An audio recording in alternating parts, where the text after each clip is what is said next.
साहेब आलात, देवासारखे आलात तुम्ही. या या या, हीच आहे माझी वहिनी. हो बघा सर. मी बघतो. बरं.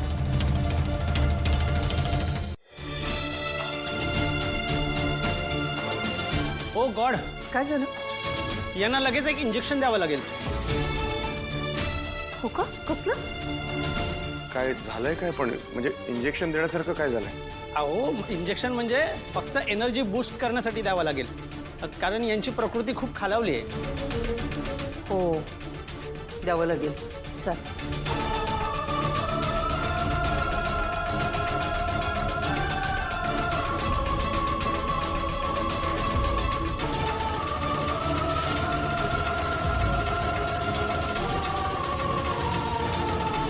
थांबा डॉक्टर. काय झालं आजीसनी? ते का त्यांनी पोटाला काही खाल्लेलं नाही म्हणून त्यांना चक्कर आली. काहीच झालेलं नाही. उगो काय बी औषध देऊ नका तुम्ही त्यासनी. ही कशी काय आली? वहिनीने हिला घराबाहेर काढलं होतं, आठवत आहे ना? ए, काय आहे तुझं? बाहेर हो. मी इथनं कुठं बी जाणार नाही. आजींना आता माझी गरज आहे आणि मी त्यांच्यासाठी आलो. त्यांना बरं वाटलं का जातो मी इथनं. खरं तोवर मी इथनं कुठंच जाणार नाही. डॉक्टर तुम्ही या. डॉक्टर जातो मी. काही वाटलं तर मी तुम्हाला फोन करेन. थँक्यू. बरं. अच्छा.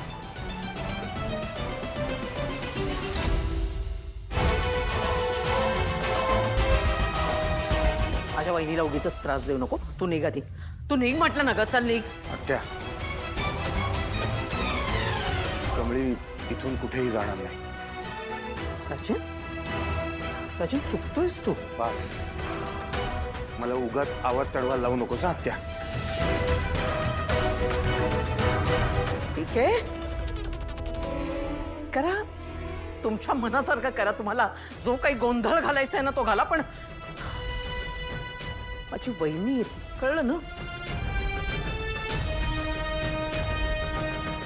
स्पीकिंग आई, मला अनिकाचं प्रोजेक्ट खूप आवडलं. अगं किती चांगलं होतं, किती पोटेन्शियल होतं त्या प्रोजेक्टमध्ये. बाकीचे प्रोजेक्ट बघितलेस तू? Bloody waste of time. तसंच काही नाही रोहित. इनफॅक्ट मला बऱ्याच स्टुडंट्सचं प्रेझेंटेशन, त्यांच्या आयडियाज आवडल्या. आणि कमळीचं प्रेझेंटेशन आणि आयडिया सुद्धा खरंच खूप चांगली होती. आई अगं, आता इन्व्हेस्टर्सला इन्व्हेस्ट करायचं नव्हतं, so but it was good. Come on I. हे बघ, इन्व्हेस्टर्स सगळ्यात आधी विचार करतात तो प्रॉफिटचा. आणि ह्या प्रोजेक्ट मधून काय प्रॉफिट मिळणार होतं त्यांना, आणि आपण तरी काय उत्तर देणार होतो की खेड्यातल्या मुलांना आणून आम्ही शाळा काढतोय. आई, आपण प्युअर बिझनेस करतोय, आपण एनजीओ चालवत नाही आहोत. काम डाऊन रोहित. आता हे सगळं बोलून काय उपयोग आहे? कमळीचं प्रेझेंटेशन तसंही सिलेक्ट झालं नाहीच आहे. आणि झालं असतं ना तरी सुद्धा मी तुला सांगते, यावर्षी कमळी पास होणार नाहीये. सो सगळं तुझ्या मनासारखंच झालं असतं. बरं झालं मी तिथे वेळेवर पोहोचलो, नाहीतर तुम्ही त्या कमळीला विनर म्हणून डिक्लेअर सुद्धा केलं असतं. एनिवेज, बरं, उद्या आपली इन्व्हेस्टर्स आणि फॉरेन डेलिगेट सोबत महत्वाची मीटिंग आहे, त्या मी लाईन अप करून घेतो. आलोच. राधिका, कोणाला तरी माझ्यासाठी कॉफी पाठवायला सांग.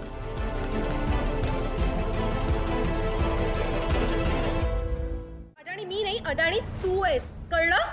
आणि मी तुला सांगते, कमळी फेल होऊच शकत नाही, कारण ती तुझ्यासारखी मूर्ख नाहीये ना. ए मॉम, काय मॉम, काय करणार आहेस? नीट बोलायचं माझ्यासोबत.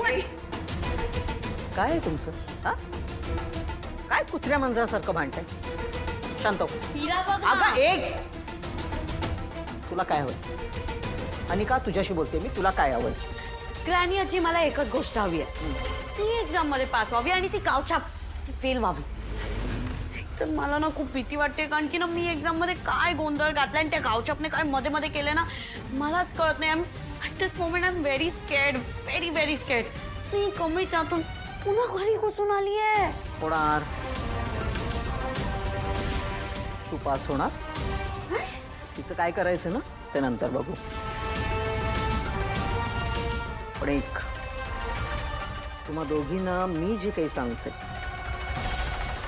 ते करावं लागेल. काय? ऋषी, एका गोष्टीचा सतत विचार करते. मला सांग, कमळीला प्रेझेंटेशन तू लिहून दिलं होतंस ना? तिचं स्पीच सुद्धा तू रेडी केलं होतंस, राईट? आई सिरियसली तुला खरंच असं वाटतं का की तिला ह्या सगळ्याची गरज आहे? ऑन टॉप ऑफ दॅट मी कोणाला तरी असं स्पून फिडिंग करीन असं वाटतं का तुला? ती जे बोलत होती ना ते अत्यंत मनापासून बोलत होती आई. ते तिचं स्वप्न आहे गेल्या अनेक वर्षांपासून. ऋषी, इतकं सगळं झालं तुमच्यात, इतकं सगळं. तुला इतक्या वेळा सांगितल्यानंतर सुद्धा तू अजूनही तिच्याच स्वप्नांचा विचार करतोयस? नाही, माझं सोड.